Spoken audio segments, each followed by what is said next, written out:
سے احتجاج کے حوالے سے اور دیگر جو ذمہ داریاں آپ کو سونپی جانی تھی، کیا باتیں ہوئی بتائیے گا خان صاحب سے آج ملاقات میں؟ بسم اللہ الرحمن الرحیم. خان صاحب سے ملاقات ہوئی، کافی 2 گھنٹے جاری رہی. اس دوران توشاخانہ 2 میں ٹرائل جو ہو رہے تھے اس میں بھی میں نے بطور وکیل پارٹیسپیٹ کیا.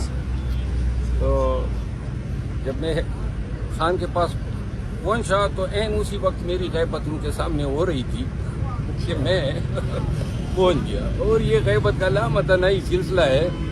اور اس دفعہ وہ بتایا جا رہا تھا خان کو کہ یہ جو ہمارے ساتھی ٹوٹے ہیں نا، جو بک گئے، ان کا علم ہمیں کم و بیش 1 مہینہ قبل سے تھا. لیکن یہ باتیں شاید مصلحت کے تحت مخفی رکھی گئی، یا شاید اس امید پہ کہ خبریں غلط ہوں گی اور کوئی member of the national assembly میں لائن نہ ہو جائے، بدنام نہ ہو جائے. لیکن ہوا وہی جن کا ہمیں پتہ تھا. لیکن خان صاحب کو بھی ان چیزوں کا علم نہیں تھا، لا علم تھے. اور میں نے کل ایک چینل کو انٹرویو دیتے ہوئے کچھ باتیں کی تھی جس پر شاید آج جنگ اخبار میں کوئی خبر بھی آئی ہے. تو ان کو جواز بنا کے کہا گیا تھا، خان صاحب کو بتایا جا رہا تھا. تو میں نے خان صاحب کو کہا، میں نے کہا میں تو تھک گیا ہوں. یہ بجائے اس کے کہ کوئی میاں صاحب کے کبوتر کا ذکر کرے، میرا ہی انہوں نے جو ہے مسلسل ساری توپوں کا رخ میری طرف ہوتا ہے. تو پھر آج خان صاحب سے تفصیلی بات ہوئی، سلمان اکرم راجہ صاحب، گریشور گور صاحب اور یہ دیگر تمام ساتھی موجود تھے. تو میں نے خان صاحب کو 2 ٹوک الفاظ میں کہا کہ احتجاج میں مجھ سے کوئی کام نہیں لیا جا رہا ہے، اور احتجاج کا جو یہ انداز ہے وہ مطلب ہے کہ کوئی میں مطمئن نہیں ہوں، کیونکہ یہ اصل معنوں میں صحیح احتجاج اس طرح نہیں ہوتے ہیں. اب احتجاج ہم اس نہج پہ، اس مقام پہ پہنچے ہیں جہاں ایک ہی احتجاج ہونا چاہیے. آپ کشتیاں جلا کے جائیں، 2 ٹوک انداز میں آپ کا موقف ہو کہ اب احتجاج ہوگا، ڈی چوک پہ ہوگا، دھرنا ہوگا، چاہے وہ 10 دن چلے یا 100 دن چلے. لیکن یہ آپ نے نیت بنانی ہے کہ اب ہم نے ڈی چوک پہ دھرنا دے کے خان کی رہائی کی، فری خان نہ ہو. یہ بھی میں نے خان کو کہا کہ ہمارا فی الوقت 1 پوائنٹ ایجنڈا ہونا چاہیے. اور بہت سی باتوں سے خان صاحب نے اتفاق کیا. ماضی میں بھی کر جاتے ہیں، احکامات بھی دے جاتے ہیں، لیکن بعد میں ان پہ عمل درآمد نہیں ہوتا ہے. میں نے خان صاحب کو مثال دی. میں نے کہا کہ 22 اگست کو جب جلسہ تھا تو اس سے پہلے ہم نے میڈیا پہ بڑے بلند بانگ دعوے آپ سب کے سامنے کیے کہ اگر جلسہ نہیں ہوا تو جو ہیں چوڑیاں پہنا دی، یہ وہ. اب اگر ہمیں پتہ ہوتا کہ مؤخر ہونا ہے تو ہم یہ باتیں کس طرح کرتے ہیں. لیکن چونکہ انبورڈ ہی نہیں تھے، میں نے کہا آئندہ اگر کوئی احتجاج ہوگا اور ہم ایسے بلند بانگ دعوے کرتے ہی نہیں ہیں جو پورے نہ کر سکیں، لہٰذا پھر جو بعد میں ہم نے ویڈیوز وغیرہ بنائی، ہم نے کوئی ایسے دعوے نہیں کیے کیونکہ محتاط ہو گئی. چیزیں ہماری ہاتھ میں نہیں ہوتی ہے تو اوپر سے کیا دعوے کر سکتے ہیں. خان نے آج اتفاق کیا کہ احتجاج کی. اور دوسرا میں نے علی امین خان کے حوالے سے بتایا. میں نے نشان بیٹی ہوئی تھی، میں نے کہا کہ بے شک اس کا بڑا اچھا کردار ہے، بڑی اچھی اس نے ڈیلیور کیا ہے، اس کے بیانات بڑے اعلیٰ ہیں. اور پھر احتجاج میں جو کردار ہیں وہ اکلوت علی امین خان کا ہے. تو لہذا خان صاحب نے ایک بات کہی جو خان صاحب کی رائے تھی کہ علی امین اگر ڈی چوک پہ جو گرفتاری سے بچنے کے لیے انہوں نے جو کوششیں کی، شاید گرفتار ہونے کی صورت میں یہ بات انتظامیہ کے گلے پڑ گئی.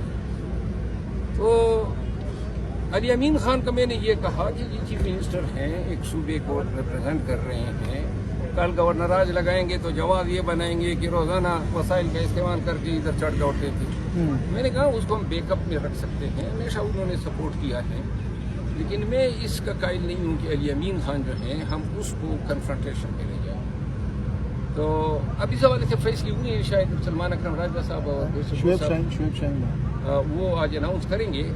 لیکن یہ اتفاق ہوا ہے کہ احتجاج کمیٹی کو احتجاج حوالے ہوگا، جس میں خان صاحب نے میاں اسلم صاحب کا نام بتایا کہ ان کو بھی رکھیں، علی امین خان کو بھی رکھیں، سلمان اکرم راجہ صاحب بھی ہوں گے، گور صاحب بھی ہوں گے، میں بھی ہوں گا، اور 1-2. لیکن یہ ہماری کوشش ہوگی کہ انتہائی چھوٹی کمیٹی ہو بجائے اس کے کہ ہم اس کو کور کمیٹی بنا دیں. اچھا ابھی آپ نے کہا کہ آپ جب اندر گئے تو وہاں پہ آپ کے خلاف باتیں ہو رہی تھی, ایسا کیا آپ نے رات کو کہا تھا جو کہ جواز بنا کر آپ کی بھائی میں نے کچھ کہوں یا نہ کہوں, باتیں تو پھر وہ کرتے ہیں نا, وہ بائی ڈیفالٹ ہو جاتی ہے. لیکن یہ ہے کہ اب خان کو بھی پتہ ہے اور مجھے بھی علم ہے, لیکن آج میں نے ذرا شور زیادہ مچایا اندر.